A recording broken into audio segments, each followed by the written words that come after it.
What is up, fellow ladies and gents? Welcome to the Dr. A show, the Deets with Dr. A. Dr. A here. I have an amazing show for you lined up for you tonight. I had an amazing day, superb. It's Monday. Let's end the day strong. I started at 5 a.m. today, getting up, going to get my workout in. I try my best. Doesn't happen all the time.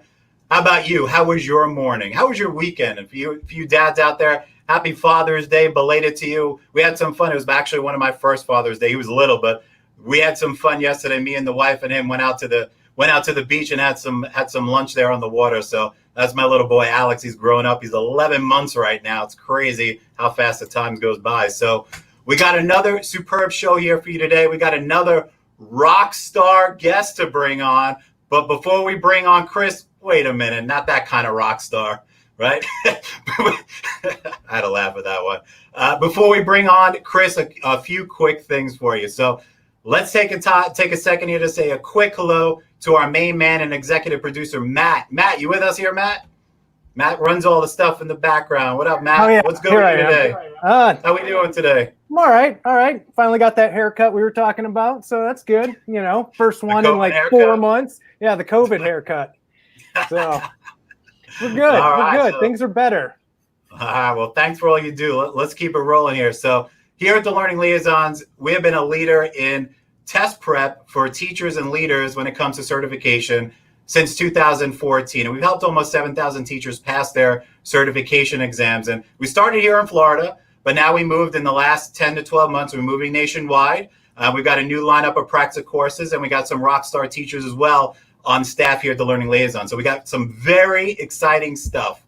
Yes, I literally just said the word stuff. So our next phase here at TLL is to provide teachers and leaders with something that they want and something that you guys deserve. And you know what this is? This is meaning, engaging, and authentic professional development. So enter the Deets with Dr. A. So that's the main reason why I started this thing. So I'm honored that you've chosen to spend time with me on a Monday evening with us live, or if you're watching this recording on our YouTube channel. So thank you so much. And please make sure you subscribe so you can get great content and get access to our upcoming episodes. So coming up next week, who we got coming up next week, Matt, before we bring on Chris?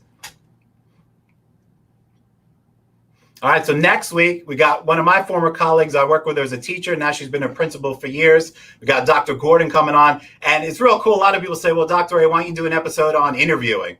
And I asked her, and she's like, well, that's great. Everyone knows interviewing skills, but how about how to keep your job? So this is going to be an interesting conversation next week. So if you're an aspiring teacher or a current teacher, you definitely want to tune in. All right, so good job. Let's throw that one down. So let's do our best here as educators, parents, leaders to share this. So what I want to do is challenge you right now is take a screenshot. If you're watching on your phone or on a tablet, take a screenshot, drop that pic on your social media page with the hashtag #TheDeets, right? And tag a fellow teacher who you think would appreciate and learn from tonight's presentation. And if you're watching the recording on a YouTube channel later on from this date, grab that URL on the top of the screen and also post that on your social media, because we're providing this every Monday night at 6 p.m. for free for you guys because you deserve it. All right, so here we go to the good stuff. So I met this amazing educator and teacher leader a few years ago while I was sponsoring an event over at the University of Central Florida for the College of Education. He was doing a keynote and did a presentation. Never met him before, never saw him. And I was like everybody else in the room looking like, oh my God, this guy is amazing. So after it was over, I got to talk to him. We built that relationship. And he's one of those educators, I'm sure you guys have met one or had one in the past, that once he or she starts talking, you're listening, because everything that comes out of that person's mouth is valuable and relevant and there to help you, and you know that they're on your side. So he's probably one of the most authentic educators that I've ever met. Let's bring on today's guest, Chris Pombonyo. Are you with us, Chris? What up, Chris? Hey, Dr. A, what's going on? Awesome. So how are we doing today? Good. Can I just take you everywhere? You can do that intro for just like I knew you were going to say something a little bit. Thank you. So we got a bunch of discussion questions, things that the crowd is going to hear. I want to hear you talk about. But before we do that, just take a minute or two, share about yourself, how you became a teacher, what you're doing, what your plans are. Awesome. Before we start, Mary said in the comment, he's the cutest stinker. I wish that was about me, but it was about your son. It was definitely about I come in, but I will take it too. So I will take it too. That is awesome. So like Dr. A said, my name is Chris Pombonyo. I currently teach and coach in Seminole County. in Florida, just about 25 minutes north of Orlando, if you're not familiar with the area. I went to UCF for my undergrad. I'm currently at UCF for my master's in ed leadership. I will graduate in the spring with that. I currently teach at Midway Elementary School of the Arts. We're a magnet school for the arts in Seminole County. Last year, I taught third grade half the day and I coached half the day, which was absolutely amazing. I got to work with teachers and I got to work with students as well. And I also work for the Get Your Teach On conference. So we travel all around the country doing professional development on increasing rigor in the classroom and student engagement. I've been with Get Your Teach On for about 4 years. My good friend Hope started it about 4 years ago now, and we just finished our 21st conference. And we were supposed to have one next week, but due to everything happening with COVID, it's postponed till I love everyone's comments coming through, and my ADHD is like loving it. And so now we're postponed until Labor Day. So hopefully we'll have that conference. If not, we have some virtual opportunities going on this summer. But with that, it's all about lifting up other educators and celebrating each other and doing what's best for students in our classroom. So a lot of stuff going on. I love keeping busy. Anytime Dr. A emails me, I'm like, got it. He's like, I know you're busy. I'm like, he's just as busy. So awesome. So thank you for coming. And at the end, just remind us that we got it already, but at the end, we're going to share the website for you guys if you're interested in being involved in the online sessions, and also if they're able to do face-to-face as well. So, yeah, for sure. What we're going to do here, as if you guys have been watching our previous episodes, once again, remember, we're doing this every Monday night at 6 p.m. with different guests. So we're going to talk about distance learning and, more importantly, how to engage our students. So probably most of you watching this live are either aspiring teachers, current teachers, heck, there might be some principals out there. So welcome, whether you're watching the recording or live. So we got a series of discussion questions, but we'll go off tangent. And periodically, we're going to ask you guys, the guests, you can ask Chris questions, put them in the comment box. We're going to drop a link in a little bit if you want to join the session and pop in the video. Enjoy meeting Chris. If you want to maybe share something that you have done with your kids or something you're planning on doing when the next school year starts, because as you know, we don't really know 100% what's going to happen when school's open. So we'll take it day by day and see what's happened. So before we get rolling, our first question here. So before we start talking about this whole virtual learning thing, Chris, can you share some of the things that you've done at your school once the school shut down back in March? Yeah. So obviously, like every other educator throughout the world, it was like overnight that you think you're going on spring break and all of a sudden you are planning in a way that you've never planned before. So it was definitely a challenge, but some things that we did at our school, we focused a lot on the social emotional and keeping our students as a community. So one thing that sticks out when I just saw this question is we hosted a daily Facebook news show on our Facebook page where families, students, teachers could tune in every morning at 9 a.m. and just come together. We featured different teachers each day. My principal, she gave the announcements every day just to keep as much normalcy as possible while we were at home. We did over 40 episodes throughout distance learning, and we just had more and more students and families tune in each time. And it was really the highlight of distance learning for me, and really one of the highlights of my teaching career, just because everyone was just so excited every morning. I was excited every morning. It was just a really great opportunity to kind of get everyone together. And that's really what we found out during distance learning. And I'm sure a lot of teachers in the comments will say the same, that it's about keeping those relationships and making sure everyone is okay and on the same page. There'll be other times to fill those academic gaps and teach the standards. But this time going into it right away with no preparation, it was scary for everyone. And there's going to come a lot of trauma with that for our students. So really just focusing on that social emotional is something that we really wanted to do. So that's something that sticks out for me personally. Yeah. And that's good. That's good for the kids. I poked over and I saw some of the stuff on there, and it's real easy to do. I mean, you just need a webcam, a good microphone, and willing participants. Exactly. That's the key. The willing participants right there. Luckily, I work with some great people. That were like, yes, what do you need? But by episode 40, I was like, is anyone free tomorrow at 9? But you know what? A lot of people, and I'm sure you realize this because you do this a lot, but a lot of people don't realize the long-lasting impact that's going to have, because once we get back to some sense of normalcy, whether that's this year or the following school year, those communication, that willingness to share is going to transcend into the classroom. More kids will be willing to share once they make those connections, even though it was via video. So that's an awesome job that you guys are doing there. Yeah, and everyone got to see kind of teachers that they don't normally see, right? When you go to school and you're in second grade, you see your second grade teacher, and then you might see the art teacher or PE teacher. They got to see teachers from across the school, staff members from across the school, and kind of get to know them personally. So that was pretty amazing. So how about your classroom with your kids specifically? Do you have any like cool assignment or something specific you want to share? Yeah, well, like I said, standards, we did as much best as we could with teaching, but it was not easy. And that's something I'm sure we're going to talk about the negative side. I'm sure that's your next question is coming. What's after this? But later on, yeah. Yeah. Some things that we did as a class was same thing with that community building on our Zooms or Google Classrooms. Before getting into the academics, we really wanted to make sure that everyone was positive and everyone was doing okay. So just those check-ins with our students every day, whether it be Google Classroom or in a Google Meet, just keeping it fun and exciting for our students because they're used to that in our classroom and not just saying, do this assignment, really just building them up and showing them that we care. My co-teacher, Nikki, and I, we went to every student's house twice throughout distance learning just to deliver like signs and wave to them from the car and things like that, in addition to those assignments online. But those are the things that made the difference for us, number one, and for our students too. Awesome. So I'll jump to that question you had on there. We'll go to the struggles part since you just mentioned it. So obviously there are a lot of good things, but with anything in life, there's always a downside. Yeah. So what were some of the struggles that you had personally or your school or in general that you noticed when it comes to this? Yeah. Something personally for me, and this was just as a teacher and as a human, was time management, because when you're working from home, and I'm sure you know this, it is very hard to kind of blur the lines of what you're doing for school, what you're doing for work, and all of a sudden it's 10 p.m. and you're still building assignments when typically during the school year, you wouldn't be working on it as fluidly throughout the day, right? You would have time where you're working on school, then you would have dinner, and you would have time to do that. But throughout the day, I really struggled in the beginning with knowing when to stop working on stuff. I would continually work on school things, or I would not want to work on school things, and just finding that balance for me. I had to start making to-do lists and crossing things off because it got overwhelming fast because it was something I was not used to.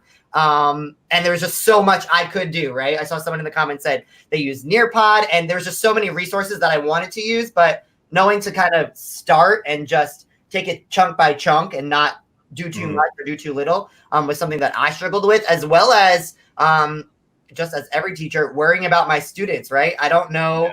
Some students I didn't hear from a few weeks, and I would call and things like that. But that's the reality of distance learning and virtual learning, that our students, not everyone has the same situation at home. So what is working for one school or even one student might not be working for another school or student, because they might have 3 other siblings that are sharing the computer. They might be switching between mom and dad or living with grandma or things like that. That personally took a toll on me because I didn't get to see them every day. And just worrying about my students, as I'm sure everyone was, that was a huge struggle for me. So what about on the flip side? What about the students? What do you think, if you could like talk about like 1 or 2 of the biggest struggles you think that from a student side?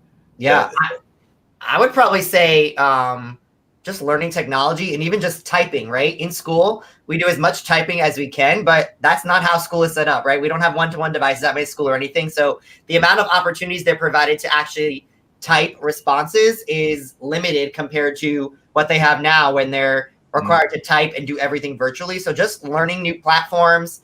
Our students were rock stars with figuring it out, and our teachers as well. But that's a learning curve for everyone, and especially at the age of 7 and 8, and our kindergartners as well. Learning anything new technology-wise is a struggle, right? So just I would say that was a struggle for them. And then probably time management as well, because they're at home and want to play Minecraft all day probably, but they actually have to do work and listen to It's a big difference when people, some people say, well, it's technology. They're always on their phones and on YouTube and stuff. And we'll go, that's different. It's not, learning. There's a different aspect to it. It's not just going on YouTube and texting people. You actually have to do assignments and stuff. So all different kind of skills play into that equation. And that discipline, just what you said, that discipline of knowing that you have to work now and you have to get it done.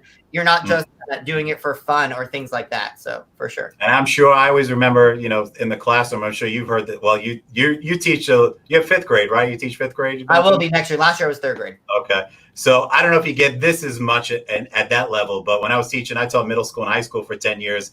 I'd always get I did my work, and they tell the parents they did the work, but they didn't do the work. So it's kind of like that comes into play still at home, I'm sure. In this situation, oh yeah, I did my stuff online. No, you didn't. And the parents were like, "Yep, they did it. I saw them do it. They were on the computer. They did it." I'm like, "Yes, I know they logged into the page, but what they didn't do what I needed them to do. They were clicking around." Awesome. So we're talking about distance learning. We're talking about engagement. So before we keep moving forward, how would you, as an educator, define engagement? Yeah. This is something that is important in the classroom or virtually as well, because I know we're talking about engaging students kind of in this virtual environment, whatever that may look like. But engagement, I think most people think of engagement as when you walk in, kids are smiling, they're having fun. But when I think of engagement, I think of challenging my students and really engaging them like cognitively with their brain. So making them talk to each other and have those higher level conversations to really push them. And oftentimes that does look in my classroom that it's integrated with a game or a fun activity, because when I do those things, I can push them further into those conversations because they're having fun while doing it. So although engagement is fun, and it might look fun, when I'm talking about engagement, I really mean like that higher level kind of thinking and engaging your brain in ways that, just like when you're playing a sport, right? You can't just do the same thing every day. You kind of have to push yourself a little further, whether you're a runner or whatever you're doing. You kind of have to push it a little further, and our brain works the same way. So if we're just doing the same things all the time, then we're not really engaging our students and our minds. We need to really push them to that higher level thinking. And a lot of times I do that with, like I said, room transformations or games or songs or things like that, because I know I can get them to work 10 times harder when I integrate those pieces. And it's the same thing in the virtual environment, just really pushing them kind of to the next level and not doing anything kind of surface level.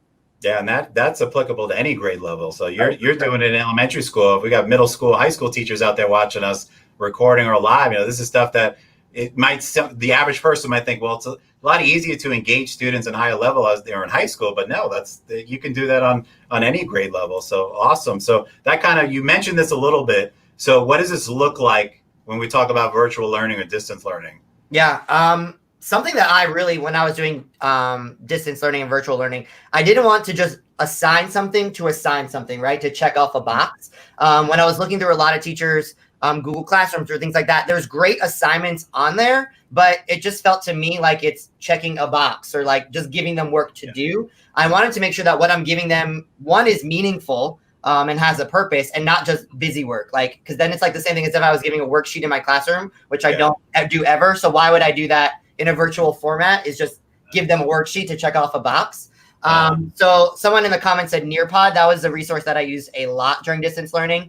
For those of you who aren't familiar with Nearpod, it really just kind of engages the brain with different ways of collaboration and discussion and polls, and keeps it exciting as well. So I took a lot of my lessons that I would have done in my classroom and put them onto Nearpod. They also have kind of a bank of lessons that you could use as well for all different grade levels. But that was something I used a lot, as well as just those face-to-face conversations and doing a read aloud for my students on Google Meet, or just that face-to-face and asking them questions. As well as phone calls. I was big into phone calls. Any parents ever put you up and say, we don't have time to talk right now? Yeah, exactly. Some of them. They just started ignoring after a while, but it's okay. I forgive. It was a tough time. But just really getting to talk to students and asking them questions like I would in the classroom, I had to figure out a way to do that one-on-one, because a Google Meet with 25 third graders doesn't always meet for work for questions, because everyone's showing their dog and their brother's in the background doing weird things. And it doesn't always work like that for a lesson. So really just pre-planning things for them to have that choice in the classroom and choose what they're going to do was a big help for engagement, because when students have choice, they're going to work harder, they're going to be engaged. So I wanted to make sure I had that virtually as well. You're saying a lot of things that we should already be doing in the actual classroom. So this is and that's crash course for a lot of people. Yes, I wanted my virtual classroom to reflect what I do in my actual classroom, right? I didn't want it just to be like another thing, because that'd be a waste of time. So I wanted to do a lot of things that I do in my classroom and figure out a way to do it virtually. So that's kind of where that came from. You used Google Meet, so you guys didn't use Zoom at all at your school district, or was it a choice? We could not use Zoom due to security issues and things like that. But Google Meet, very similar to Zoom. Not as good in my opinion, but security is number one. So I don't want you weren't one of those schools where what was it down south where all of a sudden like someone got into a classroom was like exposing themselves. Yeah. So I'm not about that life. I like my job. So I was like, I'm gonna follow the Google Meet protocol and not use Zoom because I'm not about someone popping in that's not supposed to be. So let's talk a little bit about on the other side of this as well. When you talk about parents or families that have limited technology or Wi-Fi, because the reality is we have a mixture. I don't care what county or what state you live in, whether we're broadcasting from Florida, but a lot of people are going to be watching this around the country, maybe even the world. Everybody still has differences in demographics wherever you live at. I mean, so what do you do if you have parents that just can't get the materials? Maybe the school district isn't able to give them laptops or some of the other things that school districts are able to do. Yeah, this is something that I got to see firsthand because the great thing about Get Your Teach On and being friends with people all over the country that are teachers is I get to see different things that people are doing. And a lot of people, they didn't have any access for their students at all, no computers, no anything, and they were still teaching during distance learning. So they found unique ways to do that. We were lucky enough that students could check out laptops from our district. So a lot of our students, even if they didn't have computers, could borrow one from the school. But even then, there's one per family, and they may have 4 or 5 people living in the house that are all sharing the computer. And a lot of people don't realize, too, what if the actual parent is a teacher? Right. You know, and they're using the one computer. Or just even working from home because everyone was working from home. So even if they had a computer, someone might need that for their job, which is going to take priority over school because they need that job to pay the bills and support their family. So that's priority. Yeah. If you're watching right now with a live recording and you're a teacher and you have kids that are in school, let us know in the comment box. I want to see how many people who watch this as a recording or currently. If you're a teacher and you also have kids that are in grade level school and had to do both sides of the coin, I'd love to see how many people we got that fit into that mold. Yeah, awesome. I don't know how they did that. And one thing, sorry, I know I talk a lot, Dr. A, but you're good. And I think the biggest thing with that was just showing grace and being okay with things not getting done and understanding students' circumstances, because it's not going to be perfect and you can't expect it to be perfect. And just showing grace for families and things like that, I think is huge this time for distance learning. But no matter what happens in the fall, it's going to be important then as well, because families have a lot going on, and just remembering that. So what kind of suggestions do you have for teachers who had less class participation as the weeks passed? Because I saw that, I saw a lot of teachers, because we have Facebook groups with like 6,000 total between the two of them. And a lot of people were just like, towards the end of the school year, it's like, my kids just disappeared. What kind of suggestions? Because this is not going to go away. We'll talk about the end before we wrap up, but whether we go to school part-time or full-time, there's going to be some semblance of this. So what kind of suggestions do you have for teachers on that? Yeah, I think this was like a nationwide kind of trend of what was happening, that it started off strong. People were excited. They were getting into classes. We were seeing kids doing work that typically in the classroom didn't do as much work. And then it slows like a slow downhill from there. But just keeping with those conversations and that engagement with students. So on Google Meet, instead of a lesson one day, I would do a scavenger hunt. And I would say, okay, go run and find something that's blue in your house, or go find toothpaste or a red sock or something random, and just starting things with that to make them kind of come back and doing different games, because then they were kind of invested. And then by the end, I would throw in, by the way, make sure you do blah, blah, blah, blah today. And then I would get a little more participation. But it was a challenge for sure, getting people to do that. I was tired. They were tired. They knew the school year was ending. We were already on the downhill coming out of spring break. So just really kind of showing grace, like I said, and following up with parents and saying, hey, is there anything I can do to help? Was something that worked for me. And then just doing those little things to have students look forward to something. So I always personally, I set like a destination in my head, like a date that I'm looking forward to this. And that's how I kind of chunk my time throughout the year. Like, I'm going to do this lesson, or I'm going to the beach, or whatever I'm doing. So doing that for my students, that in 5 days, we're going to do tic-tac-toe or something to kind of keep them wanting to come, because it's hard and no one wants to log in and do work on the computer every single day as an adult, nevertheless, a kid. were you able to do any, I don't know if it was even plausible during that time, but doing any activities that incorporated the parents or guardians at home? We did. I know maybe not on camera per se, but any kind of, I know we do this in the classroom, but trying to get that connection at home. Did you do anything like that or hear of any? We did some games and things with parents that they were involved as well. And then we had an award ceremony at the end where the parents were involved. But that is something definitely, especially going into the new school year, you're not going to know the students or the families that you had. So luckily I had good relationships with the parents in my class. So if I could call them, they would say, oh, here's the phone. They would hand it to their son or daughter because I already knew them. They knew what I expected, and it kind of worked that way. But going into next school year, whatever that looks like, if you're continuing distance learning or whatever it might be, you're going to have to build those relationships. Oh, I love that. They had a school night for bingo. One of my friends did that as well. You're going to have to build those relationships from the beginning of the school year. And that's going to be difficult for everyone, right? Because you're not going to know that. So that's something definitely that going into the new school year is going to be priority, I think.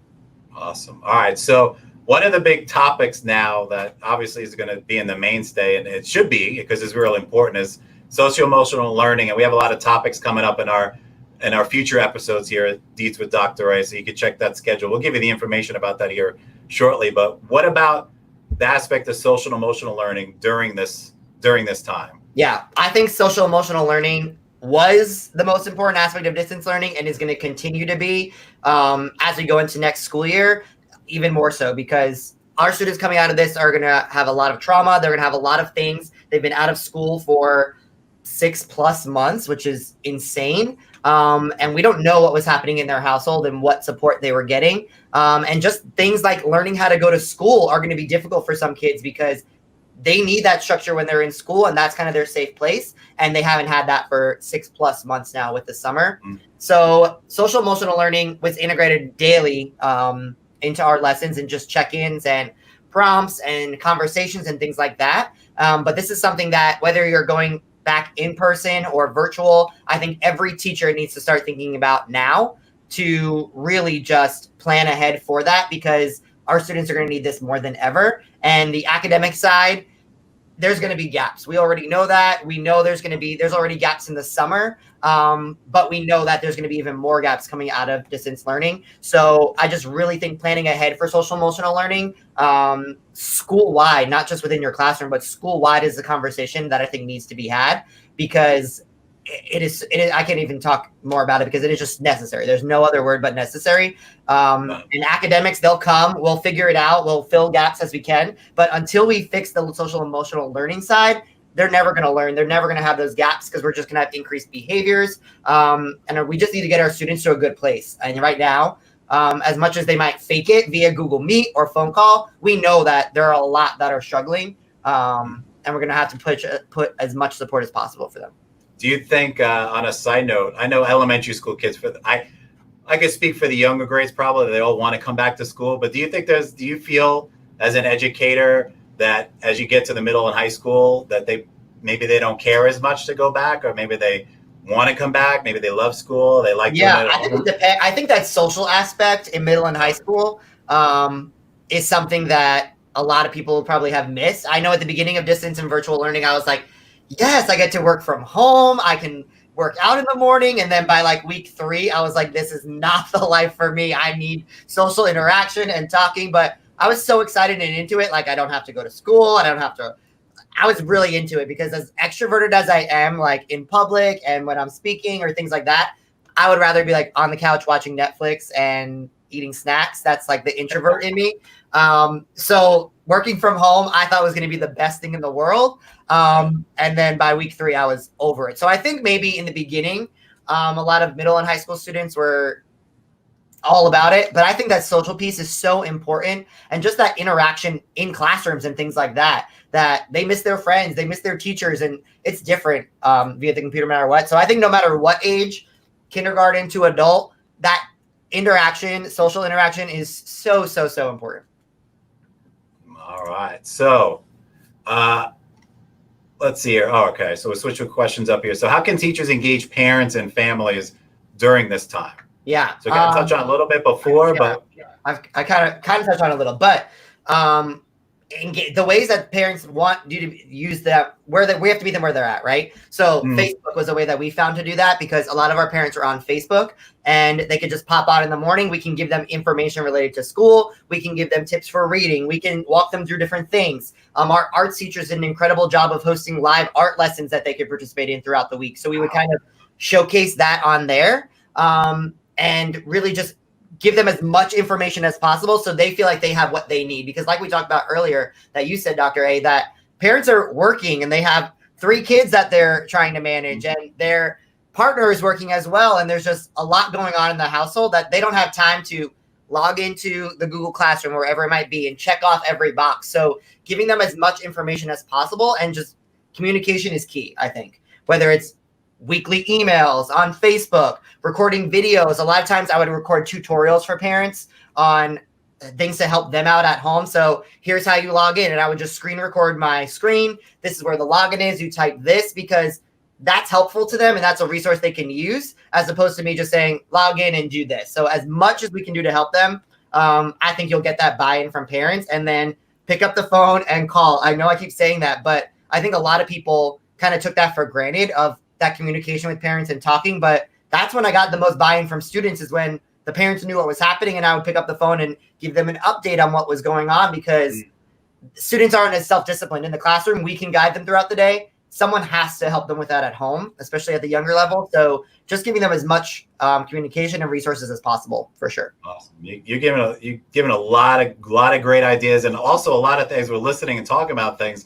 A lot of these things, teachers are going to pick up on this, and they're going to do it regardless of what it looks like when we go back to school. I mean, the whole idea of making videos and having a place like on a school page or something, showing people this, probably doesn't exist too much beforehand. Now people are forced to do it. They come up with these ideas, but this is something that should always stay, because it opens up that line of communication, more buy-in, more relationships, more engagement. So these are best practices to use regardless of the situation, a lot of this stuff. Yeah, we're even talking about some of our family nights and like curriculum nights and things like that, moving them to Facebook and virtually, because we had so much more participation on Facebook. We had 500 parents log in and watch a Facebook Live because it's convenient, right? People have it at home. We were talking about virtual conferences before we got on here, and it's convenient where you can just stay in your pajamas at home, listen, catch a replay instead of showing up at 5 o'clock at school. So offering that to parents who may be working is something that we personally at our school are going to continue in the future. But using a lot of the things that we did to connect with families, whether we're in person or virtual, is definitely going to be. And the almighty open house for parents at the beginning of the year. Why not do it like, exactly always running? And like I said, this does not pertain to every school in the United States, but we know as educators that a lot of times when we do these open houses, the kids and the parents and the families, the guardians we want to talk to and meet sometimes aren't able to get there. So if we do like a virtual as a mainstay, regardless of anything, I think we'd have a tremendous turnout, and that ultimately that would help out in the process in the long run. So like I said, a lot of these things that schools and individuals are forced or creative, like you are creating all these things, are things that can transcend and we could always use, that'll make everything a lot better and smoother in the education process. So definitely some amazing things that you're doing there, Chris. So how about this one? So do you think that when we go back to, I say business as usual, obviously we know that's not going to happen this August, but let's say moving to next school year after this upcoming one, do you think schools will take some of these experiences and make some of them permanent? Like my idea about the open house. Yeah. What do you think as an educator experiencing this, just like the thousands who are going to watch this, that they can take and move and make it as a permanent place in the school system? Yeah, I think we need to in certain aspects. Now, I know some states are saying, well, we don't need teacher. We could just do all virtual education now because it works so well. But no, I don't think that's the answer by any means. I will never think that's the answer, because there's something with that human interaction and being in a classroom that is critical to the success of students. So I think when people are saying that, it's usually politicians that are not in the classroom and they're saying, it works so well, we made it through. But no, there's so many problems throughout, and we don't know the effects of all that. So I never think that should be permanent. But things like I made on Google Classroom, I made choice boards. So I would just make a Google slide with 6 different choices. It would link directly out to the activity I wanted them to do. They would drag a little clip art over when they completed it, and they would just submit that they completed 3 things on the choice board or whatever it might be. I'm going to integrate that into setters next year and have them on a computer. So if I have 3 computers, they log into their Google Classroom, they open up their choice board, and now they're engaged in another way, something that I wouldn't have done, but more of a blended learning kind of format to really engage them in another level in the classroom as well. It's something that I'm going to think is huge, especially when we go back. We're going to have to keep social distancing at some point at the minimum when we start back school, whatever that might look like. So making sure students still have opportunities at home to rewatch videos, or if I record a video, they can rewatch that and do that at home, and parents can rewatch that. Those things were amazing. So I don't want to lose those kind of tutorials and connections that we made during distance learning. Yeah, and I'm sure there's all kinds of legalities and things that need to be done the right way, but just a simple thing is, and I know a lot of schools have Facebook pages, having like a YouTube channel. You don't have to have a production studio like you right there, where everything is perfect, everything's running smoothly, and you're spending all this money on cameras. You guys can use phones, use tablets, do anything, because it's ultimately going to build that relationship and that engagement, and it's going to make the school community and the culture that much better by having something like that. So while we're talking about this, we have a great conversation. If you guys are watching live, obviously this is not going to apply to you guys who are watching the recording, but if you're watching live, look in the comment box, and I threw it's a link. It says StreamYard at the beginning. We'd love to hear from some people. All you have to do is click that. If you want to join us here, maybe share something that maybe you did with your classroom, or an idea you want to throw at us, especially at Chris, see what we think about it, or maybe something that your school's doing. We definitely want to hear from you.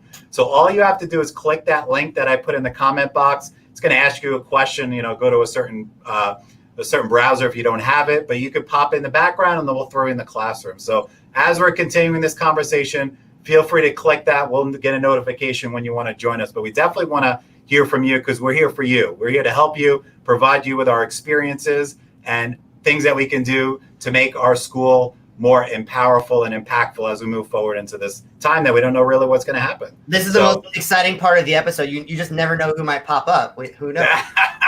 And Dr. A, I don't know what you're talking about in the studio. I set this up just for you. I just grabbed some. I know. I had to do the best for you. That's a cardboard cutout. You're sitting in your garage, aren't you? Stop lying. Exactly. All right, so let's see here. So schools take some experience makes. Okay, so we talked about doing Facebook pages, things like that. You talked about Google Classrooms and Sheets. So is anyone out there too? I personally never use Google Sheets, so maybe Google Classroom. So anyone out there, if you have used Google Classroom before, not even during distance learning, just in general, let us know. Throw it in the comment box, whether you're watching live or the recording. Anything else, Chris, you want to share on this? Some experiences that maybe can become permanent in your opinion? Yeah, I mean, just going back to what you said about open house or meet the teacher curriculum night. If you had a reading night or something like that, share the information with parents in a format like this, right? You could have 2 teachers hop in there, share the same information out, and give the same resources. That way, parents who, 1, can't be there have access to the resources, and 2, parents who were there can watch the replay and kind of go through these things there. I'm just reading some of the comments. I like Sharon talked about baking cupcakes and cookies and goodie bags. I need to go to Sharon's school. Sharon, good job. Good job on that. Something I was talking about earlier, those connections. So Nikki and I, we went to every student's house and we just made like cheap little yard signs with our picture on it, said my teachers miss me. It was all over Facebook at one point too. But just literally putting that it was like what are those things called that you put on the grill with what is that called? A shish kebab. Like those sticks with a skewer. That's the word I was looking for. A skewer. And we just literally put a laminated sheet of paper with a skewer on the back in the grass and then called them up and said, go outside. We have something for you. That made the biggest difference in the world to not only the students, but the families as well. So those are things I'm already thinking for next year. Like, how can I do that even when I do see them every day, just to kind of add that element of surprise and excitement for my students? Yeah. So it's just keeps that conversations, keeps those relationships going. And there'll be some kids who are like, I saw you in class, Mr. Chris. Now I got to see you at home too. What's going on here? Exactly. All right. So let's roll on to the next one here. So more importantly, as we go into this next school year, it's something we could probably talk about a few things with this. Yeah. What is some advice that you can give to teachers who are moving into the next school year? And then also, we're going to have a lot of new teachers that are going to get hired. People talk about hiring freezes. No, that's like the collegiate level right now. Yeah. But I work with a lot of school districts that with the certification, and they're still on the prowl. They're still looking for teachers. So let's start with the new teachers. So if anyone is a new teacher who is going to have their first year teaching coming in, that's a great way to start, right? A lot of experiences. What would you say to those teachers first? First, breathe. It'll be okay. And this is for every teacher, really, that no matter going into the next school year, it's going to be like your new teacher all over again, because new policies, new procedures, new way of doing, like we're all learning new things as we go. And we've been out of it for so long. And just when you're not used to doing something every single day, it's going to take a little bit to get back into it. But for new teachers, especially, I think take it slow, and reach out. This is something I would say normally, but even more so now, reach out to people on campus and find that person that you can ask questions. Don't be afraid to ask questions, because there's teachers that have done this, even if it was just for 2-3 months, they've done part of it. And they can be a resource, and don't feel scared to do that. And don't get overwhelmed. If you feel yourself getting overwhelmed, stop, breathe, ask questions, take care of yourself. This is for everyone as well. We always say, get your tea time, my friend Hope. You can't pour into others if you're not taking care of yourself. So making sure that you're a priority. I wish I knew who Facebook users were, but I love you, Facebook user. Those are the people coming in from our group. Yeah, I know. I wish I knew their name. But love you too, whoever that is. So I think just really taking care of yourself, something that really I needed to make sure I was continuing doing during distance learning. And in some ways it was easier, some way it was harder, was running and working out and drinking water. In the normal school day, I would have no problem drinking my water. You even saw me here. I got a new hydro flask that is huge, but it's awesome. But just doing things like that to take care of myself, that normally in the school day, I had a routine, right? I would fill this up. I would drink my water. After school, I would go straight to the gym. All those things are out the window. So making sure you take care of yourself and taking time for yourself, because like I started this off with, it is so easy to just blur your day together, and home life turns into work life, and work life turns into home life. Spend time with your family, with your friends, do those things while social distancing, obviously. Take time for you, and it's okay to take an hour off to focus on yourself, right? You don't have to be working on things all the time. Hey, Sarah. Okay. She was the Facebook. But really take care of yourself. And that's the only way you're going to be able to put as much into your classroom, because it's going to be exhausting when we go back, because I don't know how we're keeping kids 6 feet apart in school, but somehow kindergartners are going to be doing that, and we're going to have to make it work. So we did an episode, actually, Sarah and Melissa from Orange County and Sarah from Seminole County. Did an episode, one of our earlier ones, about the CDC guidelines, and that's on our YouTube channel for the recording. I definitely tell you guys, definitely go check that one out too, that we went through this recommended guidelines, and we kind of talked about them. Actually, in Seminole, we're starting at select schools on July 6th. We're bringing kids back as the numbers are going up. We're doing it with social distancing. It's okay. The state actually funded specific schools to start with kids on July 6th until July 30th. So we're doing a 4-week kind of acceleration program focusing on reading, some social emotional things, just to get students back on campus. They're going to have breakfast, lunch, provided transportation, and kind of try out these procedures that we're going to be doing campus wide. So I know our students need it. So I'm excited about that we get to start that on July 6th. Is it just your school? Or is it something that Seminole County is doing? No, it's about, I would say 8 to 9 schools in Seminole County. That's a total guess. So it's specific schools in Seminole that are doing it. And maybe even other districts as well. I'm assuming other districts, because that came from the state. Any advice to new teachers moving from food to state? Yes. I love this, first of all.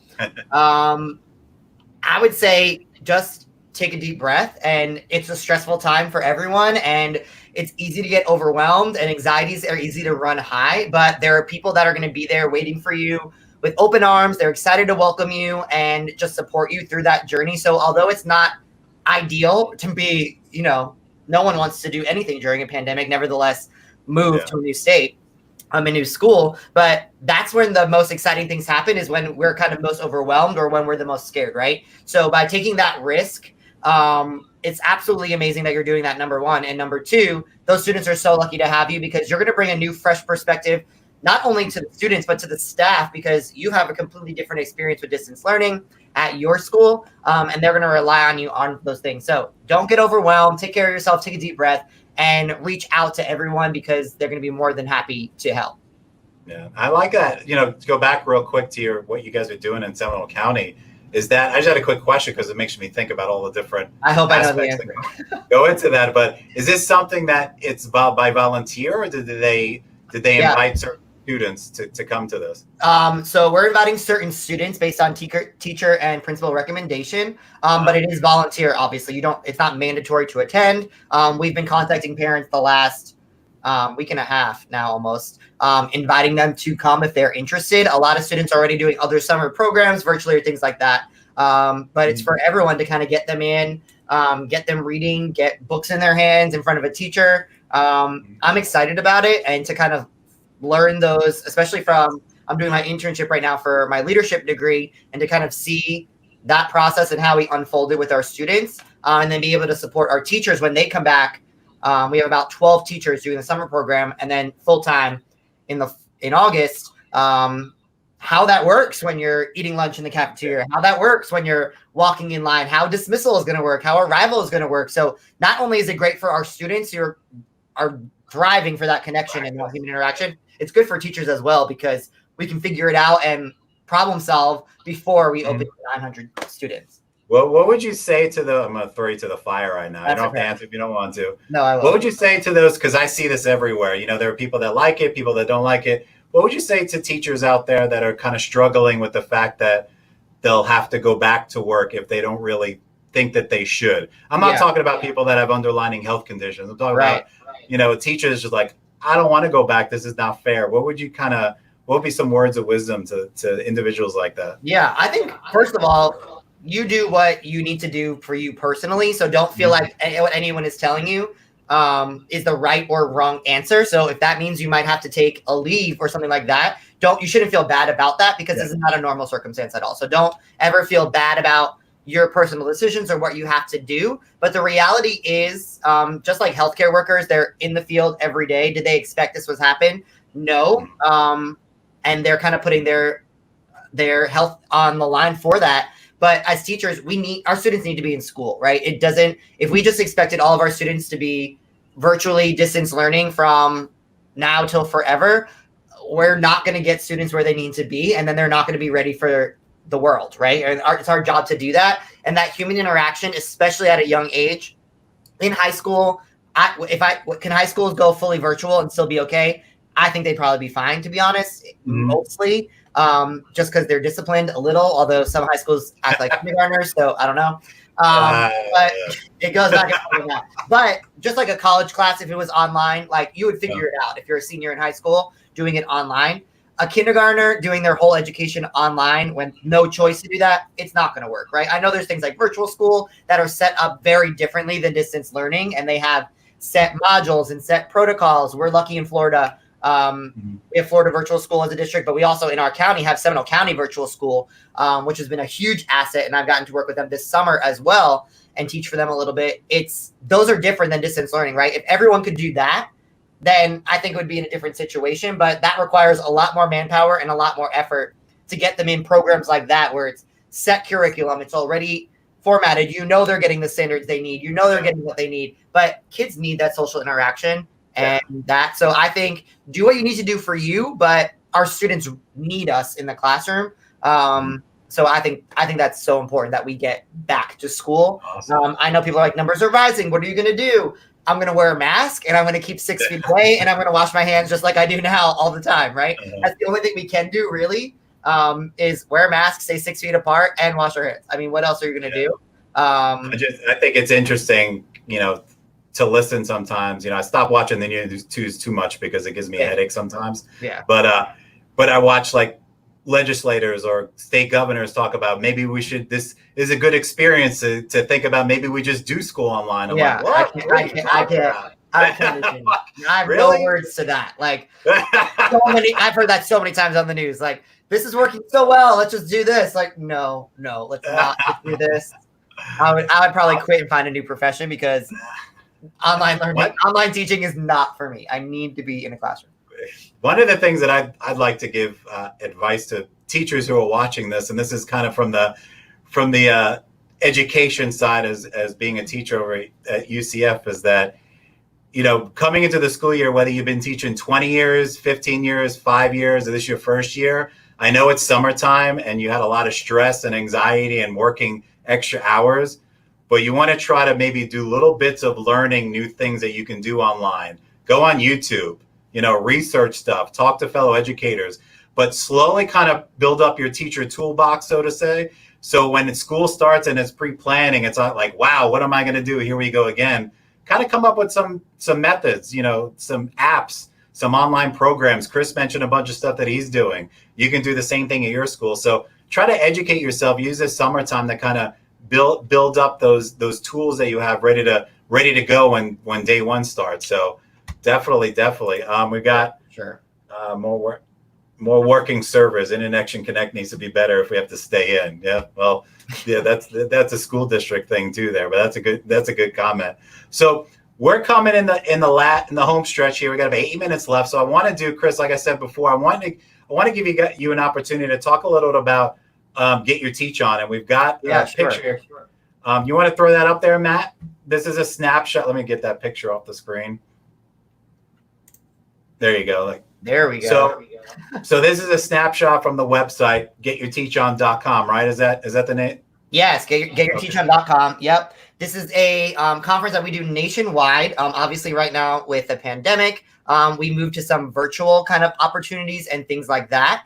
But Get Your Teach On, it is a conference for K through 8. Sorry, I have FaceTime coming in as we're doing this. Okay, there we go. Get Your Teach On calling as we're doing this. So Get Your Teach On is a conference for K through 8 educators, really about engagement in the classroom. It's that hands-on, taking things higher level. We've done, I think it's 21 now. I said it earlier, 21 conferences, and it's absolutely amazing to see the connections that people make and things like that. So getyourteachon.com, our national conference is actually coming to Orlando. It was supposed to be next week, but we've postponed to Labor Day, and fingers crossed it will still happen. But we'll keep everyone updated with that. But we also have a ton of virtual opportunities throughout the summer that you can kind of check in on. So that's going to be going on throughout the summer. Just go to getyourteachon.com, follow us on social media at getyourteachon. There's tons of virtual PD that we're doing, and more on the way throughout the summer. So like Dr. A said, keep learning throughout the summer at Get Your Teach On social media. Getyourteachon.com is our website. And just really great to get kind of bite-sized PD from your couch. And that's kind of... Do you guys have I'm sure you have a YouTube channel for Get Your Teach On too, right? Yes, we have a lot of also resources on our Facebook page and YouTube of people did reading lessons. We did reading lessons every day throughout distance learning for teachers and parents. So a member of our team every day at 1:00 was live on Facebook 7 days a week doing a live reading lesson. So these are great reading strategies that teachers can use. You can use them with your classroom next year. It's a read aloud with a mini read aloud lesson with free resources that you can use. All of that is on there. There's fitness activities you can use in your classroom. Our team kind of went above and beyond to do this during distance learning to be a resource. And now they're available all the time. So you can check that out on the website as well. Sarah, a mutual friend here, Sarah wants to be in your class. Yeah. Can you arrange that? Down. It's great. All right. So, any parting words that you want to share with our live audience and our recorded audience as well? I think just breathe. It'll be okay. I know it's a crazy time and it's very easy to get overwhelmed. I've in the past suffered with anxiety and depression. I've been really good throughout distance learning. Shockingly, a lot of friends have kind of reached out and checked on me. I live alone. My parents are in New York. Like, it was like, what is he doing? But I've loved it. I've loved different things. I've loved getting the opportunity to work on different projects and stay busy. Now I get to go kind of work at school. So I'm back at school working there, but just take a deep breath. And that's something that I've had to learn to do over the years is it'll be okay. Things will be there in the morning. It doesn't have to get finished. Not everything's going to be perfect, but just take a deep breath, rely on people to support you, and it'll be okay. So even though it might seem scary now and the unknown is always scary, some of the best things kind of come out of that. So definitely just take it day by day. We'll get through it together. And how about those educators that are kind of second guessing what they're doing right now because of all of this? I feel like there's more than that and everything. I've seen I was with you for a little bit. I was like, if I have to teach virtually for the rest of my life, I'm about to just get a new job where I don't know what I'm doing, but anything, because it was, when I say it's not for me, I mean, everyone I work with knows this. It is not. I mean, I need that social interaction. I need this. And even talking like this, like, pushes me. But with a class of 30, I can't teach a lesson like I want to via Google Meet because there's so much. It's just not. It just doesn't work with little kids. It's not going to go the way it would in the classroom. But hang in there. You can do it. Don't give up yet. Don't give up yet. That's my. Awesome. Well, Chris, thank you so much for spending time with me here tonight. Deets with Dr. A. You're awesome. Keep doing what you're doing. I mean, you're impacting tens of probably hundreds of thousands of teachers with what you're doing with Get Your Teach On and on social media and at your school district especially. And I definitely, one of the big reasons why I reached out to you is because I saw what you were doing with that TV show at your school with that. And that was I missed it. Like, talking about it, I miss it a little bit. That is such an amazing idea. And I'm sure other people have done some similar things. Yeah, for sure. At their school districts around the country. So big ups to you, man. Thank you. Thanks for being a good colleague and a friend. Thank you. Have a great rest of your night, and we'll talk to you soon. All right. Awesome. Thank you, Dr. A. All right. Thank you. All right. So, ladies and gentlemen, that's going to bring our episode 4 to an end. But before you take off, a couple of quick things. Number one, on the bottom of the screen, we have got rock stars just like Chris lined up every Monday night. We've got principals, superintendents. We had a bullying expert last week. We got all this cool stuff. We're going to talk about social emotional learning coming up soon, like Chris mentioned. A lot of cool things going on. You're going to see on the bottom of the screen, there's a text, there's a number. That's a group text number. It's not something where I'm going to get it and respond to you. We have a different business number for that. You can find that on our website. But if you text that, it's going to ask for your name and email. And it's going to shoot you a link to our lineup. Our lineup is on our website. So definitely do that. And Matt, if you want to throw up next week's episode real quick, we have got an amazing, every week's going to be an amazing show. Obviously, I'm saying that biased because, it's the Learning Liaisons and this is what we're doing every Monday night. But I'm trying my best to fill the needs of everybody asking me about topics that interest them. Like I mentioned at the beginning, Dr. Gordon, I worked with her for a long time as a middle school teacher.